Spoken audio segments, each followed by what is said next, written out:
Intense Gloom, a Nutmeg report by Rune in 2007 on Erowid.org. I heard about nutmeg as a drug a few years back. I was sure it was just some kind of urban myth. After mentioning it to my friend, we looked at each other and said simultaneously, "Let's do it." It was about 3 p.m. With complete ignorance, we bought a 25-gram packet of dried nutmeg between us and started eating it right outside of the shopping centre, before realising that it was not going to be possible without the aid of some kind of food or beverage. I remembered the way they used nutmeg on custard tarts, so it was off to the bakery for us. The tart tasted awful. Plan B involved taking a mouthful of nutmeg and a mouthful of Coke and swallowing. It tasted so bad it was funny, but at least it was going down. It was doubly funny to see the look on my friend's face as he forced the stuff down his throat, while in the back of my mind, I thought, this isn't even going to get you high, you sucker. I'm sure the same thought was in the back of his mind when it was my turn to splutter and swig. We decided we hadn't tortured ourselves enough and bought another 25-gram packet, which went down like a dream. Not. The immediate effects I now put down to placebo. I mentioned I thought the road looked kind of wavy, and my friend did too. It was probably caused by tears from eating the nutmeg, so that was our fun for the day. We headed home, where we would typically dream up some more pointless activities in substitute for boredom. I think it was now about 6 or 7 p.m. We were both in the living room. I was listening to music while my friend read magazines. He started trying to convince me that the words looked really funny. I thought, what an idiot, not realising that in about 10 minutes it would dawn on me that I had been off my face for some time. We couldn't really come to grips with the fact that the nutmeg had actually done its job. In fact, for the whole night, whenever I thought of it, I would say to myself, I don't believe it. The feeling is like being really, really stoned, but sort of lost at the same time, mixed with one cup of, I'm not sure I like this. I had promised my friend's brother that we would go out nightclubbing. Although I was in no state to go, I decided not to let him down. I took a shower before we left. As I was about to get in the shower, I caught a sight of myself in the mirror. At the time I had dreadlocks, and this voice in my head was teasing me, saying, "You hairy little animal." That sentence went over and over and over and over and over and over in my head as I showered.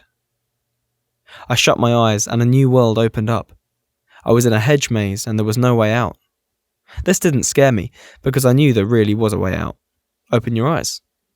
Since I had this control, I stayed in Maze World and walked around in the maze. I physically moved my feet like I was walking. When I got to a corner, I physically turned 90 degrees and walked to the next corner. This was great fun, and the sensation of water from the shower hitting me from one side, then another, and then wet splashy carpet on the floor of the maze all added to an enjoyable disorientation. I still couldn't shut up the incessant hairy little animal voice though. Driving into the city was fun, and the G-forces from the car were intense. At the nightclub, I was antisocial. My friend's brother and I stood in a circle with a group of people that he knew, but I didn't. I couldn't pay attention to anything that was being said. Every 10 seconds I would pass out and begin to fall over, but I would regain consciousness before and straighten up again. This cycle continued for the whole time I was at the club. I was worried that I would really pass out. No one knew I was on nutmeg, even the friend's bro. There is no way they would understand. No way. I remember I developed this Inspector Gadget Go-Go Gadget hearing, where this satellite dish sort of opened up around my ear, and I could hear other conversations on the far side of the nightclub, even with loud music. After a while I felt sick, and saying I was a bit off colour, I got the car keys and went out to lie in the car. I had to get out and throw up at one stage. Sausages from the barbecue dinner we had. From this point on, the nutmeg was not enjoyable. The effects of marijuana by now would have long worn off, but this stuff was just as intense as ever, and showed no signs of letting up. Back home now and time for bed. I hit the sack and basically pass out. I was living with the friend that I did the nutmeg with, and we shared the same room. There was no conversation between us when I got home. He was in his own little world of too much fun, and I was in mine. No words were necessary. I did notice he was far from smiling. In the morning, I woke up to the feeling of nutmeg completely unabated. Friend did too. He looked at me with a really sick face and said, quote, "This is fucked." We had decided that we had done something very wrong, and the feeling was not going to end. The nightclub pass-out feeling was the order of the day for me. A repetitive waking up and wondering where I was, It's a bit like when you're young and you go on a theme park ride. It's fantastic, but then you reach this point of, can you stop the ride now, please?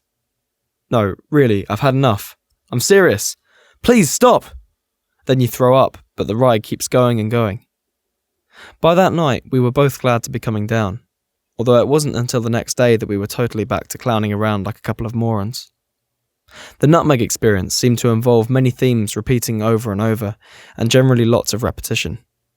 It would have been better if we knew what to expect, and more comforting to know it wasn't going to last forever.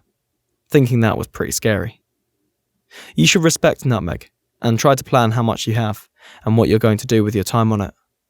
We were really too young in the head to do this drug. I would get a lot more out of it now with a bit more life behind me. It's not a recreational drug. You shouldn't do it purely for the high, but to explore the experience from a higher level. Thanks for listening to this trip report. There'll be a link to the original report in the description, and also a link to my Fiverr if you want to hire me for any voiceover work.